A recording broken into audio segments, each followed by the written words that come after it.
Hello, I'm Jim Bugental. I've been practicing, teaching, writing about psychotherapy for almost 50 years now. We're going to be seeing 2 demonstration interviews of the kind of psychotherapy which we call existential humanistic. What those 2 terms mean is important, and so I want to take a minute to talk about them. When we say existential, we're pointing to the fact of our existence, of our being. The difference between being truly alive and being on tape, so to speak. When we're truly alive, we're present to our lives. We're aware. We're in touch with the fact of our being. Then the word humanistic. That has to do with our conviction that each person has more potential for richness and fullness of living, for dealing with life issues, than that person generally uses. In combination then, existential humanistic means an optimistic look at each person in that person's carrying forward his being. What we're about to see are 2 sessions of therapy with a client whose name is Marie. Each session will be shown without interruption, but following the session, there will be a discussion of what occurred. The discussants are people who will have been in the room with us during the conversation. And then we're very fortunate in that after the second session, it proved possible, without foreplanning, to have a debriefing session with Marie where she told us more of her own experience, and you will see that also. Marie came to see me about a week or 2 before the first session because I wanted to make sure that the experience of being on camera would not be distressing to her. Other than that, I had no other contact with her. The casual contacts of getting set for the filming being the only other contact. And I have not had contact with her since. The filming, important as it is to conveying our work, also makes an artificial situation in some measure. For the room is full of other people rather than being the privacy customary in our psychotherapy. But the client, Marie, showed a great ability to do her work despite that. And I think it will help us understand what this kind of work is like. The effect of having only 2 sessions on Marie and on me was, I think, considerable. For Marie, it meant that she needed to monitor how much she became open to the situation. For me, it meant 2 contradictory impulses. On the one hand, I wanted to do a lot of demonstration of ways of working, probably to be much more active than I ordinarily would be. Make it a good demonstration. And on the other hand, I was concerned for Marie that she not be pushed too fast, and I wanted to make it a good demonstration in a deeper way by showing the pace that is part of the way we usually operate rather than pushing. Nevertheless, I think what emerged does show a reasonably accurate sample of our work. Now let's meet Marie.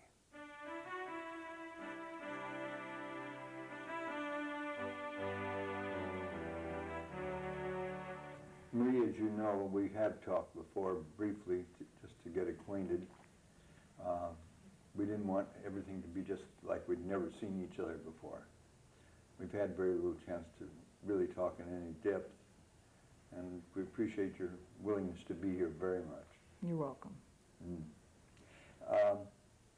I think it might be a good place to start if you just say a little bit, as I told you, about some kind of issue or concern that we could explore together for a while? Let's see, I have not given so much thought there as far as focusing in on one, but something that is coming to play more and more in my life is the fact that my father is very ill, and we had a life-threatening situation due to this illness in December, and so this is something that has obviously affected me personally and my family as a unit, and we have a very close family. Geographically, my parents are not here in California, but they happen to be during this last trauma. So that would be one very pertinent focus now. Sure, let's just talk about it a little bit. How is it with you? You say it was in the past, this life-threatening incident. How is it with you right now?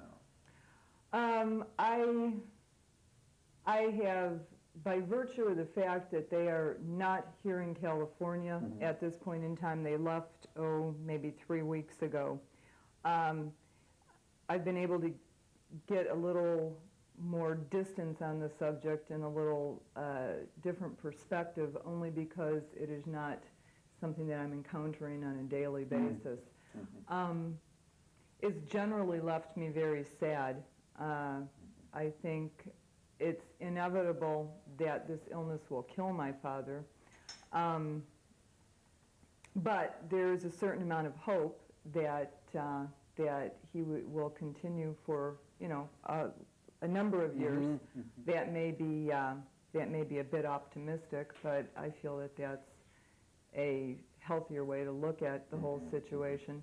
But I think even more than feeling sad about this, because I had to go through somewhat of an acceptance during December with the crisis, is a matter of being worried all the time, because they are 3,000 miles away. I'm as worried about my mother in this whole process as my father, and so there's a sense of worry and anxiety. It's kind of in the back of my mind all the time. And is there now? Yeah, oh yeah, it's always there. This may be a little difficult, but see if you can just sort of tune into it so I can hear how it is in you right now.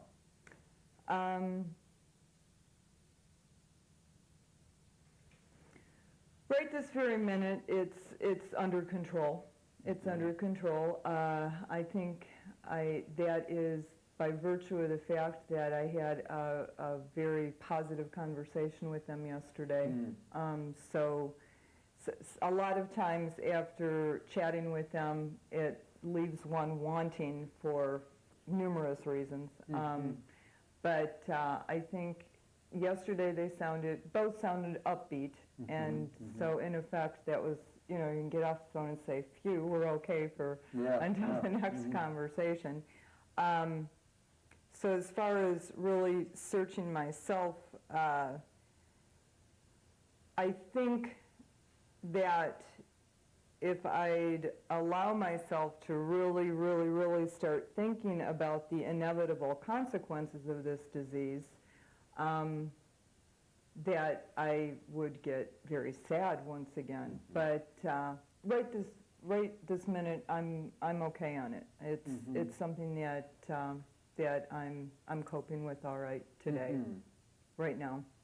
Yeah, you emphasize right now, because it's the sort of thing you can't tell how it will be. Right, right. I mean, it's it's kind of an invasive thought. I mean, if I allow it to, there are so many aspects to thinking in terms of my father's mortality and his inevitable death.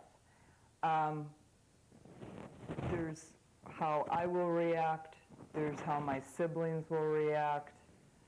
There's my mother's scenario, and so there's so many different aspects to the whole thing. Not to mention the fact that it's my father. I mean, I'm going to lose my father. Yes. My mother loses a husband. I lose a father. it's pretty overwhelming. I don't know that I've come full circle on that. I did a little bit more where the emotions were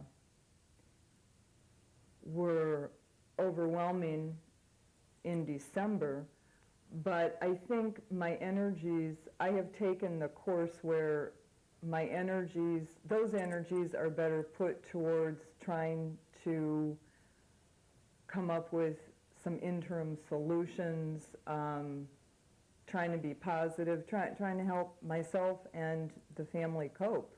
I think that's kind of where our support system comes in. It's more with understanding the emotions that everyone is going through on their own level, as well as my father's reaction to this whole thing. So maybe that's our form, or my form of coping with it, at least currently. But inevitably, I know it's going to be something that will have to be dealt with purely on an emotional versus an intellectual level, because it's going to be a horrible sense of loss. I mean, I have both my parents alive, and isn't that sort of the case right now? That there's both the intellectual and the emotional right now, and you're controlling the emotional with the intellectual right now. yes, I think that's very true. I think now that brings a question that you and I need to confront. If I help you go into the emotional more, will that upset something that's important to your daily operating, or could it be helpful to you to explore it more? I don't know. I don't either. Yeah, I really don't know. I hear, as you talk, both in the words and in your whole way, that you really made a lot of effort to keep it under control. That's true. And so now if I begin encouraging you to release that control to some extent, what do you think about that? I'm very torn about where that would lead. I think that the consequences of that could be very positive and shed a lot of light on a lot of different things. But on the other hand, it's like upsetting a balance that I have obviously needed to come to some sort of grips with as far as dealing with this.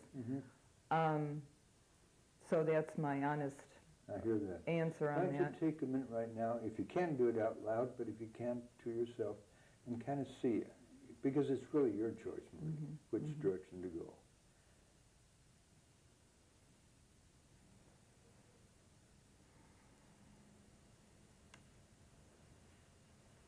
And maybe I ask a question in response to your question, and that is, from your perspective and your experience, is there always a positive end to exploring one's emotions? The way you ask it, I think you know the answer, don't you? Well, yeah. So I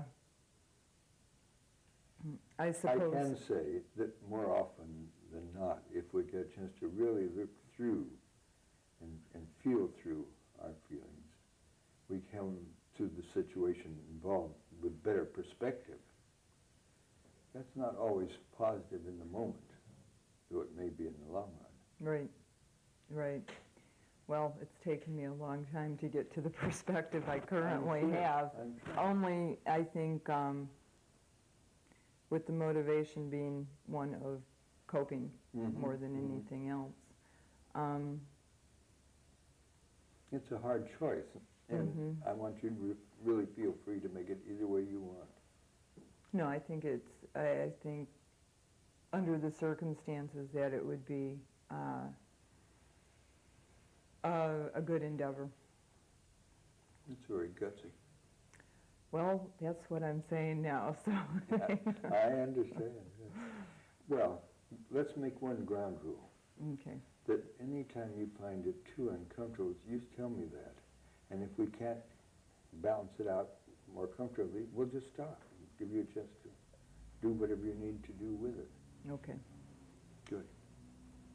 Let's take a minute now for a transition. Can you do, and just go inside, maybe down in here in Marie, and see what's stirring after all this talk. The initial thing is fear.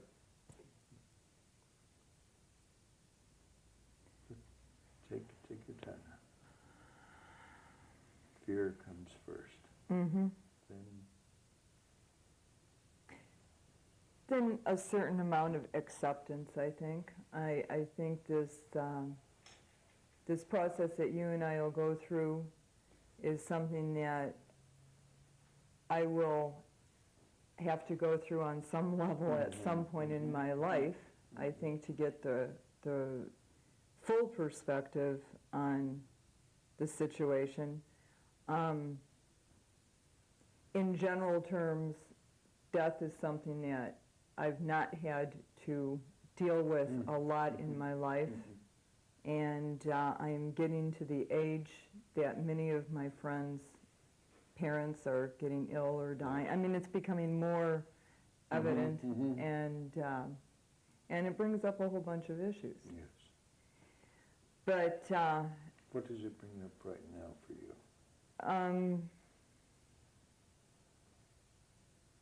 I think just an overwhelming sense of anticipated loss and sorrow. In relation to my father, it would bring up a lot of things that, God, I wish I would have, explored that further with him, or this, that, and the other, and I'm not a big one on things could have been different. I just find that kind of non-productive thinking. I mean, I think that way, but and I have my own set of regrets, but I find it far better to kind of accept what's been and try to go forward. Marie, can you sense there's a sort of rattled quality right now? Usually you're very contained and controlled, and I think you're beginning to let loose just a little bit. That's fine. Just let that inner part, that quiet part, speak inside of you. Just go slow. No rush. And I am still trying to ascertain what other feelings this brings out in me as far as deciding to explore this a little further. I think senses of regret, anticipated loss,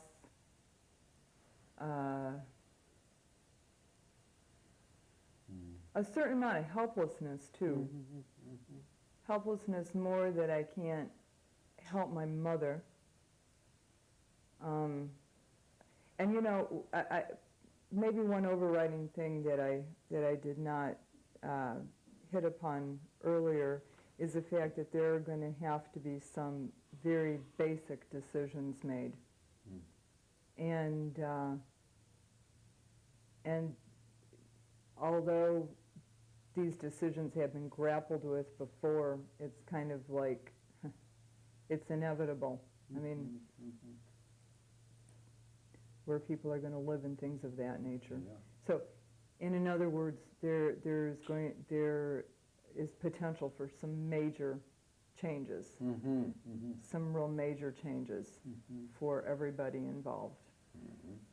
Everybody meaning my family. So, I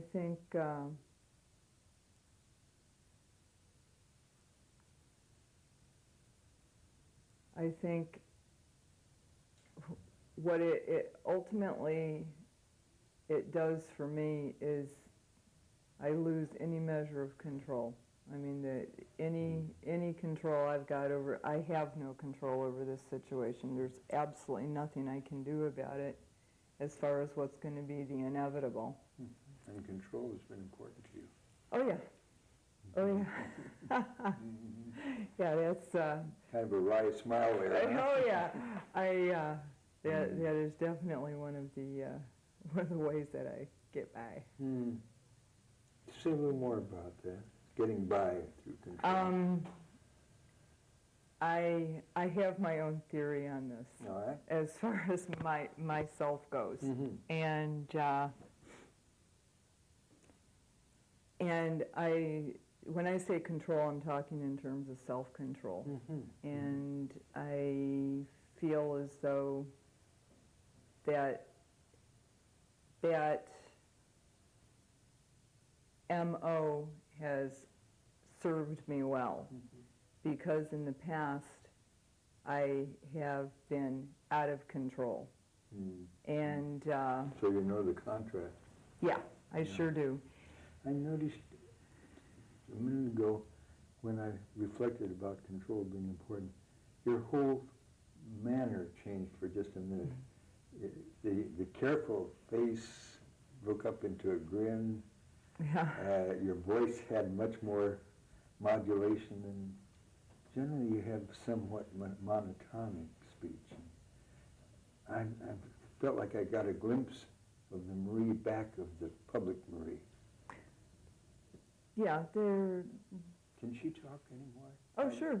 I'd love to hear more Yeah, from her. the subject of my father's death probably brings a very flat line to my emotions. I mean, it's not that I'm uncomfortable talking about it, but it certainly does not. It certainly does not promote any real positive thoughts. So it summons up that control we were talking about, doesn't it? yeah, Yeah. that is true. Sure. That's very true. I think it might be useful. Let's do an end run, so to speak.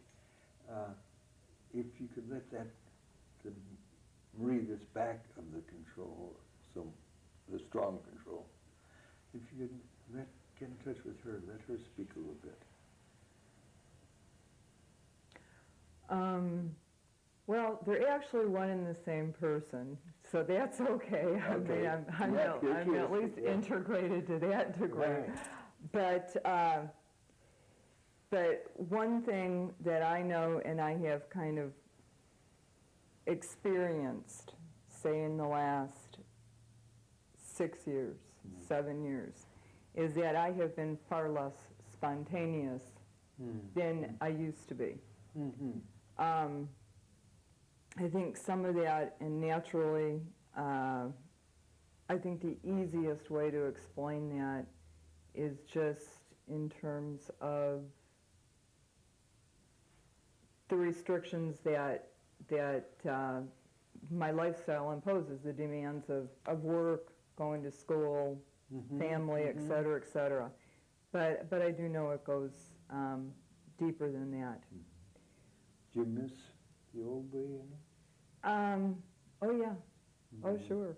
There was a lot less responsibility, or at least perceived responsibility. I see. Okay.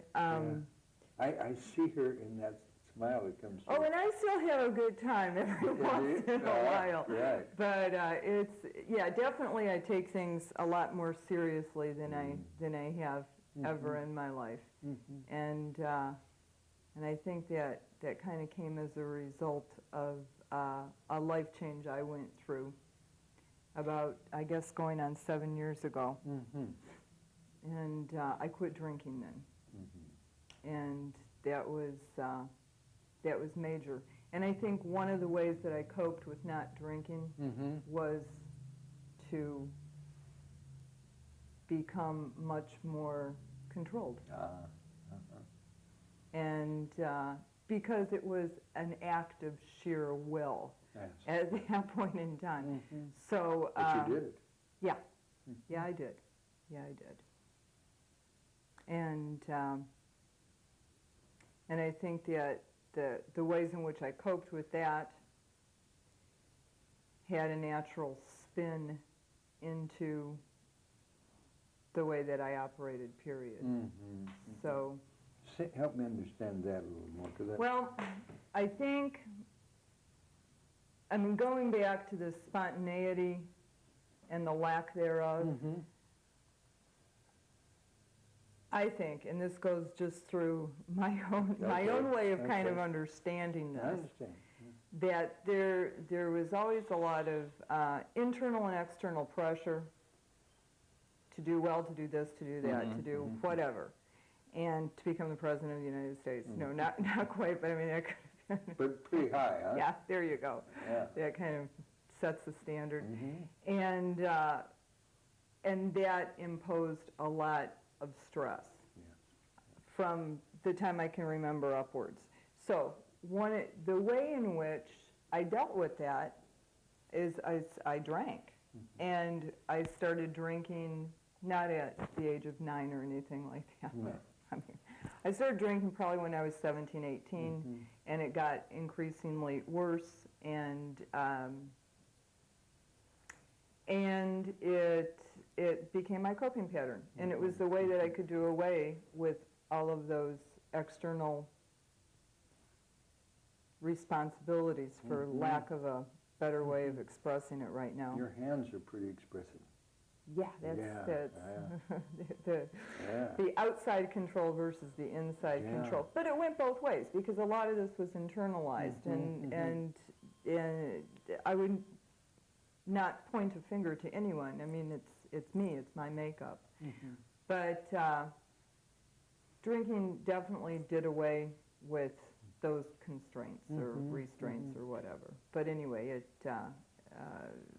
it was not a healthy way to cope with it. It ended up just getting worse and worse and worse. And I made a decision to quit after a trauma, and that's fine, and it worked. But to go back as far as kind of a full circle on that perspective, I think that in order for me to cope on a daily basis without what became my biggest crutch, I had to be very regimented initially. And this regimentation was nothing that wasn't new to me. You know, it was going to Catholic school and wearing the uniforms and doing the whole, you know, so, I mean, the regimentation was nothing new to me, but it was the most comfortable arena, or way, I guess, I should say, that I found to cope. And since that occurred, or that became kind of my way of coping.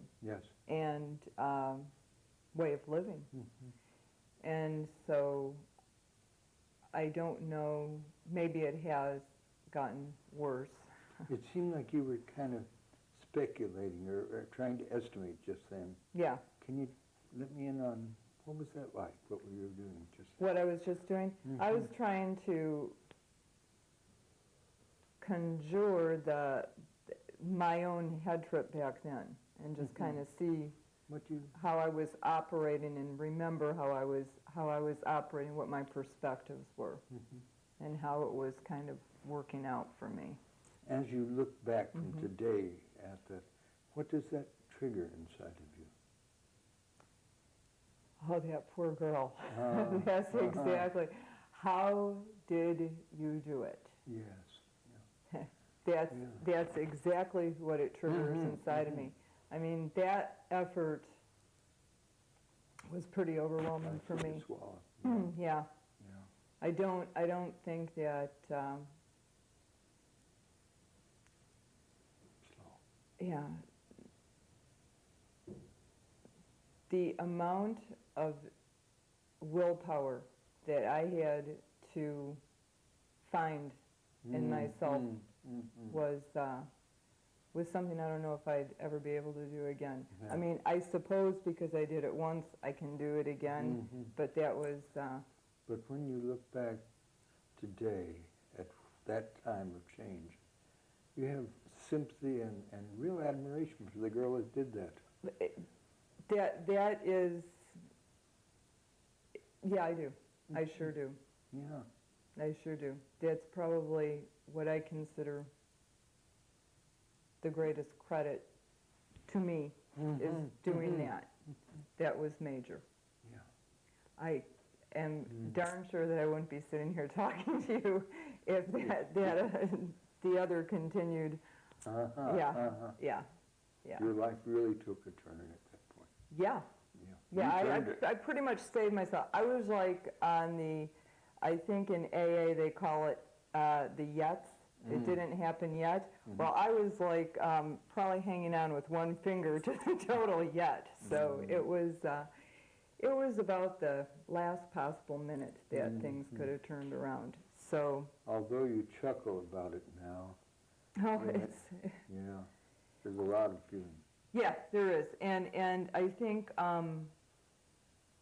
I don't look at it all on a humorous note, but I have to smile because I'm happy. I mean that you know I really feel I'm happy there, but I'm very grateful that it did not go any further than what it did.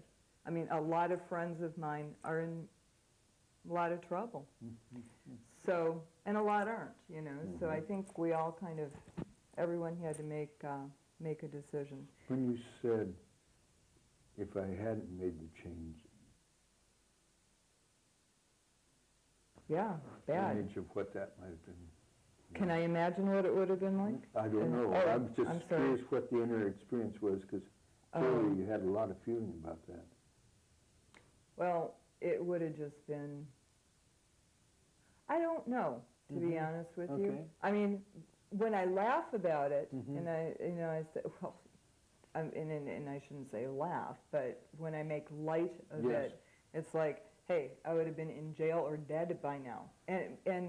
But in not such a light manner, that's the truth. Yeah. I mean, I think that, but I led a very double life. I was a fully functioning, I mean, my drinking undoubtedly would have affected my career more sooner than later, and it did on minor occasions, but that's, let me put it to you this way. I definitely got a handle on that before anything took a real nosedive. But it was, but I forgot what I was saying. So I don't remember right now. I can't think of that. Yeah. Why don't you pause just a minute? We'll both pause and sort of get centered back, and I'll do the same thing. Good.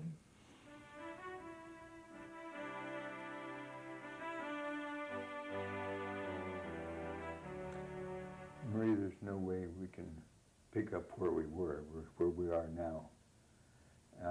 Why don't you just check in, where are you now? Not just with the ideas, but where are your feelings right now?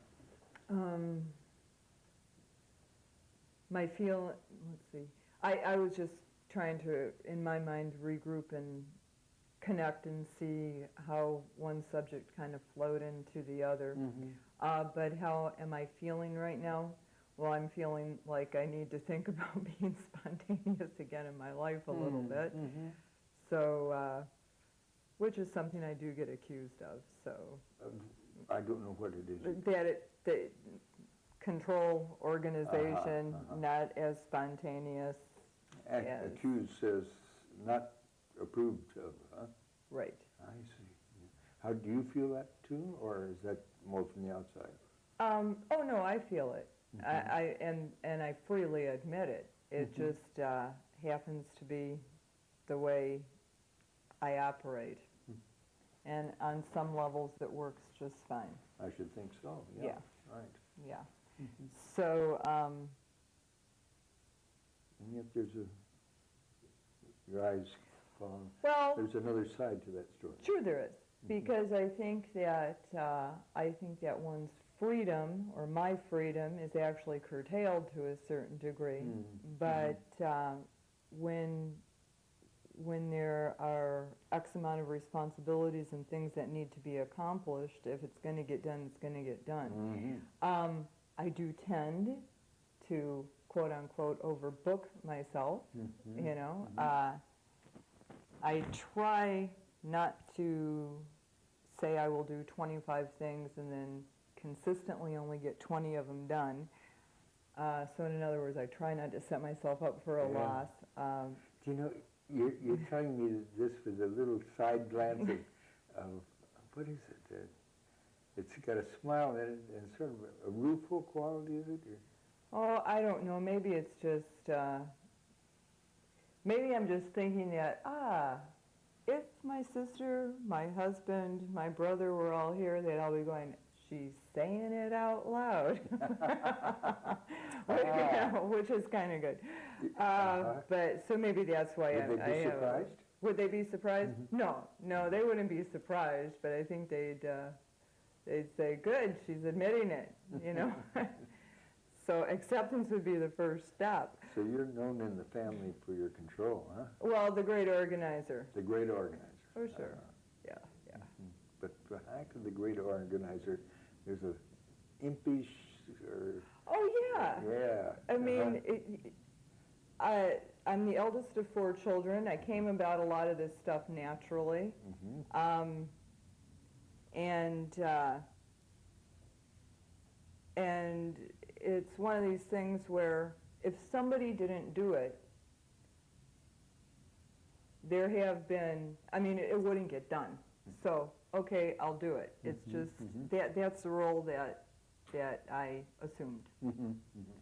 By default and by my own volition. Both. So I think they both played a part. Mm-hmm. And, you know, if you find, or I have found that it is just an MO that works. Mm-hmm. So, but what I've also found the older I get is that it's totally an illusion. So, I mean... What's the illusion? The illusion of control. Mm-hmm. You know, everything's shades of gray. So as much as I try to plan, organize, and orchestrate, Mm-hmm. something's always going to go wrong. I see. I mean, something will always not be a part of the plan. So anyway, you know, the two pages I got on the way over here this morning, they weren't part of the plan that I orchestrated for these 2 jobs that are going on. So I think that I have to work on, and I'm okay on it. I think that it's just a matter of being somewhat flexible. Mm-hmm. And your whole manner just changed, and I had the feeling there was something that you were looking at that was sort of... yeah, I was chewing trying at. to figure out, am I flexible? And there would probably be a pretty good debate about that within my family and How about within husband. Yeah, I think I'm flexible as far as being open-minded, Mm-hmm. but as far as flexibility with my scheduling, Mm-hmm. I'm not very good at that. Mm-hmm. In fact, I'm downright bad at it. I don't know what bad means in that context. It is not comfortable for me not to go about the day as I have it planned in my mind. Mm-hmm. I don't relax very well. Now that brings the grin and the chuckle. What's that? Well, it's kind of, it's too bad, I think. It really but the is. grin and the chuckle don't go with it's too bad. Well, let's see, maybe I should think about that.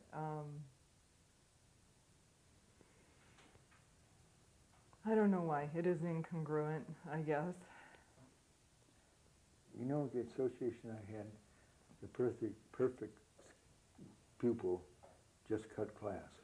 Oh yeah, that's probably exactly right. I think you've nailed it. Because that would be, that's it. That is true. That is exactly right. Mm-hmm. If I say I'm going to blow off an afternoon and read a Ludlum novel, for example, there is always a sense of guilt that I should be doing something That's else. right, yeah. Because there usually is about 10,000 things that I could be doing that would be quote-unquote productive. So that's true.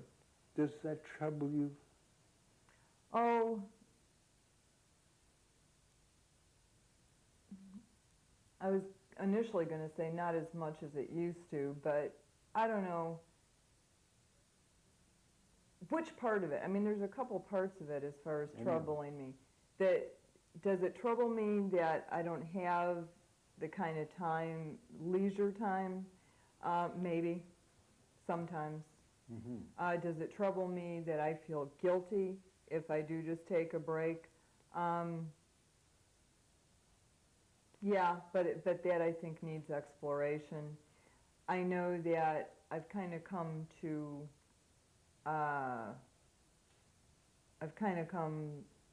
a way of not so much scheduling, but I do indeed allow myself some of that free time. And that's something that I didn't do for a long time. I mean, I think I did it to an excess when I was drinking.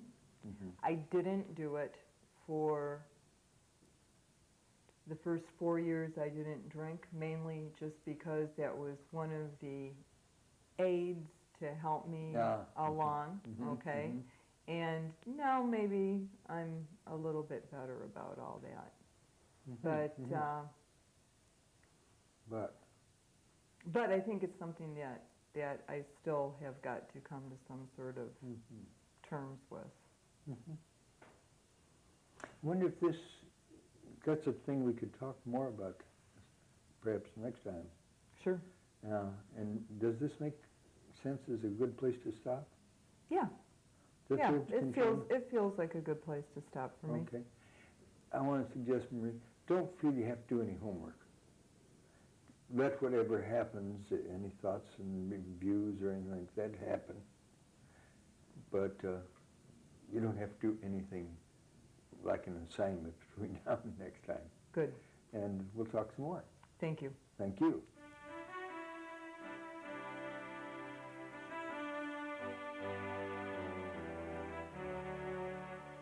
Working with Marie at the outset, I found that the current concern about her father's death would probably take us into things that would be more upsetting for her than I thought we wanted, with just the time limitation.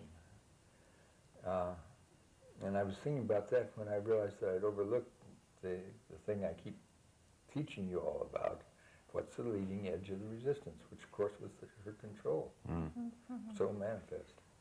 And then when we switched to that, why it gave us a useful area in which to work.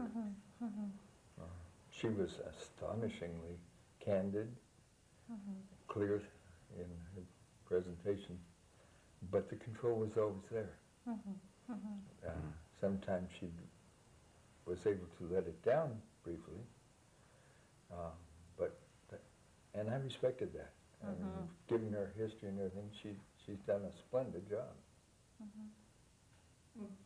Getting back, though, to the issue with her father, you made a point there of giving her a choice of whether she really wanted to work on that and on an emotional level or not. Yes, right. She said she did, and yet... And yet it soon proved that it'd be better not to. What do you mean by that? Well, she did see the value of trying to get into it. I don't think she recognized at that point what it would mean to really get into all the things about her father and her family and so on. And if we had a long relationship, open-ended relationship to work with and weren't on camera, then I think that might have been a very fruitful area to plumb. But since even though she said that she was willing, even that, you may remember, was somewhat conditioned. Yeah, I wasn't sure when she said that she wanted to do it, which she really wanted to do. No, nor was I. And so when the other opportunity opened, that seemed a much better way to go. It seemed, though, you pursued that a couple of times to see that if she was able to work on a more affective level, about her father and his illness. I don't remember it. Yeah, that could be. But you're saying you made a conscious decision to move away from that. Mm-hmm. Particularly as we got onto the subject of her control, which did seem a very available area to work in. My sense was you were fairly gentle with her, and very supportive. You didn't, you gave her a lot of support. You didn't push her a lot. That's true. Yeah. Can you say more about why you chose that approach? I'm very aware of being on camera, that this can be recorded, other people see it, and I would not want to do anything that make her feel embarrassed later or regretful that she participated. We can teach enough without bringing that about.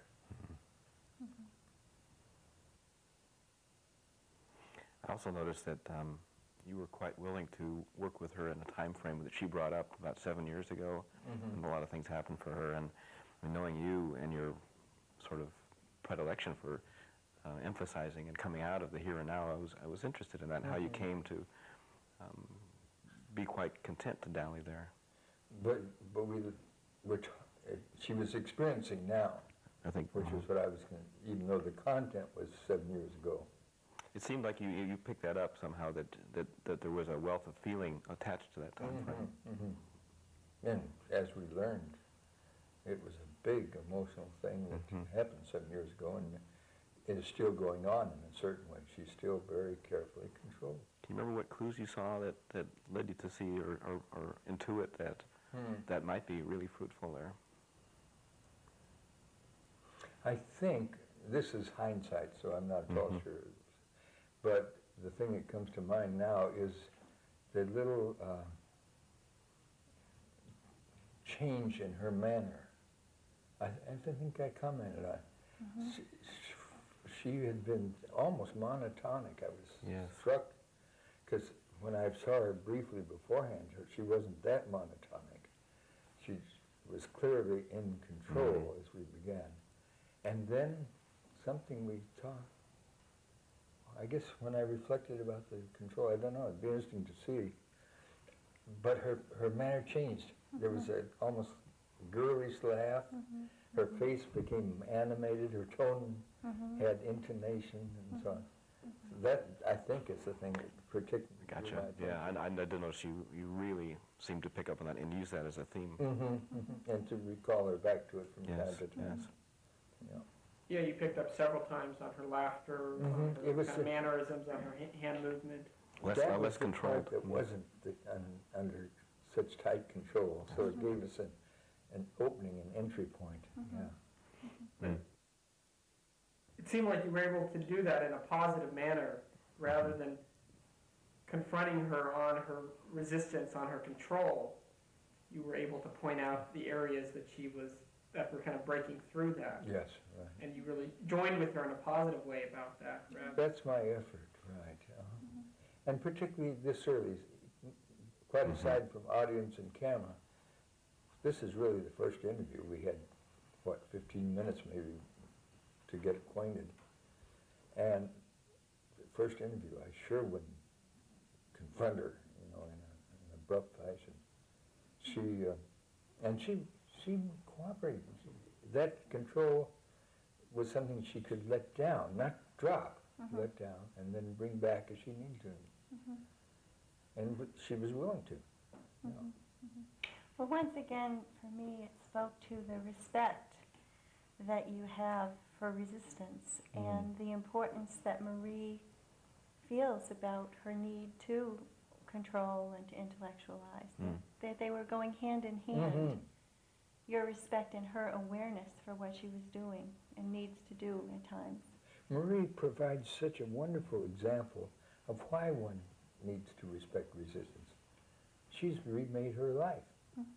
And sure, it's a resistance in some sense, but it's also a structure that's made has saved her life, one would almost say, from what she's told us.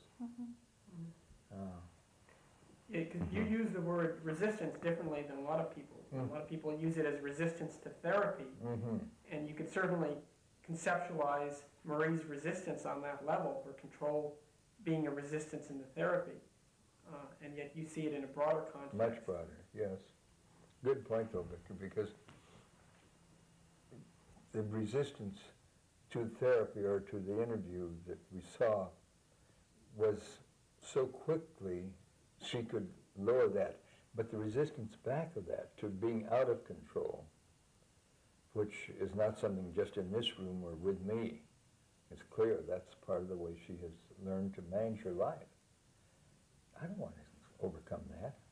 Don't want to have her feel it broken or something. Well, in the long haul, you want to address that. Yes. Oh, good point. If we went on for some time and she was able to and wanted to work further on it, I'd like to make it less compelled, that she would have even more choice about when she's going to be in control. She hinted toward the end of our time together at some feeling that sometimes it was too much, and that what her husband, her brother, Yes. Yes, her family w- would be glad to hear her say that yes. she had difficulty Uh-huh. relaxing or letting go of things. But the fact she could say that already says that it isn't as tight Yes. as it might be if she couldn't. You know? She said it with humor rather than resentment, which would another person might feel. But she was saying that they would chuckle to hear her say it out loud. That's right, to cop to it. Right. One thing that was so apparent with Marie was that she tends to strain all incoming through thinking about. Very seldom did we get direct to the feelings first. And that's, of course, the nature of the control. It also means that I think Marie feels, and she showed this toward the end, that there's something more that she wants. How do you see that when she showed it toward the end? Well, in her ability to criticize herself about it, in her use of sister, husband, so forth, in her manner with me. She was able to, I can't remember the words now, but to kind of be more immediately personal in responding to me than she had. But before the break, before we had the pause, I was concerned that pause would make her go back all the way up to tight control. It didn't. She functioned very well at a more open level. Yeah. One of the things I was really thought was so poignant in that session was this idea of this impish quality to her face and her voice, and this admiration. You pointed to her when I guess maybe there are two things I'm bringing up. One is this quality that you picked up that she could really relate to, and the other is this admiration that she had for herself, for what she had done, and how she had used her, what you might call defense, to get herself out of. That both those things were so poignant for me in watching you work with her. And the way I thought that was a moment where the feeling was much more than the surface than I think any. right. I think you're right. I found myself a number of times while watching it, feeling being moved almost to tears, and yet it seemed that the affect was more restrained for her. I'm wondering what you felt during the interview, whether. After we found the avenue to work in, so to speak, I was able to let go more just to the immediate process. Before that, I was trying to think, and wait a minute, I don't want to push too hard on this death of her father thing. What else can we do to have a good interview for the camera?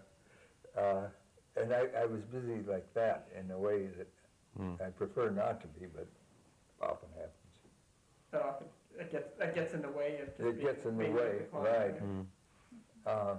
And if it, that can happen with no camera, no audience, still other things can bring it up. But once we've found the, so to speak, the avenue in which we could work, I felt increasing admiration for her. And I think that's the word, just appreciation. By damn, she pulled herself up by her bootstrap. There was a hint about something trauma that precipitated the change. But we all know, I'm sure from our clinical experience, that there can be traumas and still a change doesn't occur. Someone doesn't respond as proactively as she seems to have. I had a moment's curiosity of what that was, but that really wasn't the point of it. The point was that she used it to change things. The other feeling that I had was almost a playful one. And when I mentioned the impish smile, And the kid cutting school. yeah, the kid cutting school, that I could tease her just a little bit to try to evoke that other side, the less control. And she responded greatly to both.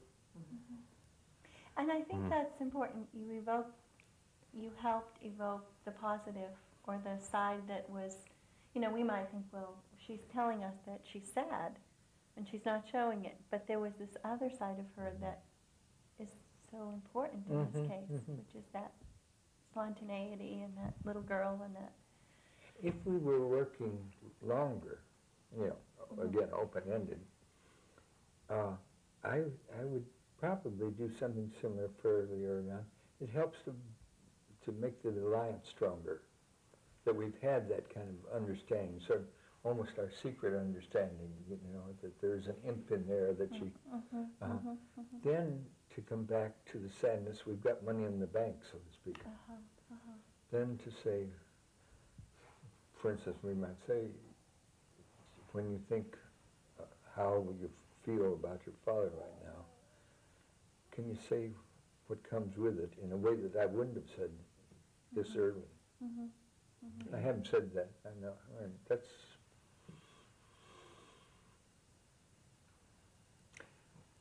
When I would want to help her get back to the sad part too, which we would need to do, we have something to draw on, because we've had this, seen the other side, acknowledge the other side.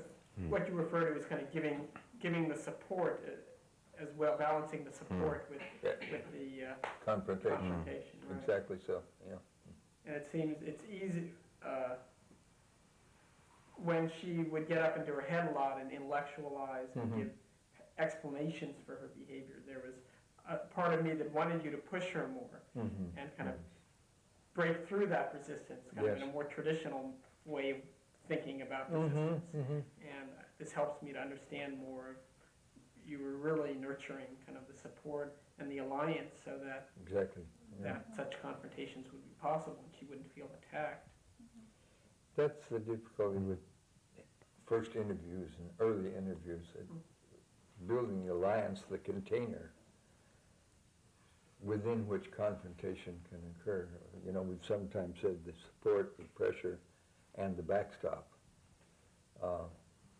What's the backstop? The alliance, the clients feeling that we don't see them just as resistant, that we see more of them than that. The steadfastness with which we contain, the readiness to be affected by what. I think we don't always recognize how important it is to most clients to know that they can make an impact on us, that we will change the topic if they need that, or that we will give them support if they need that, or that we'll be standing steady even if they assail us. That's also a backstop.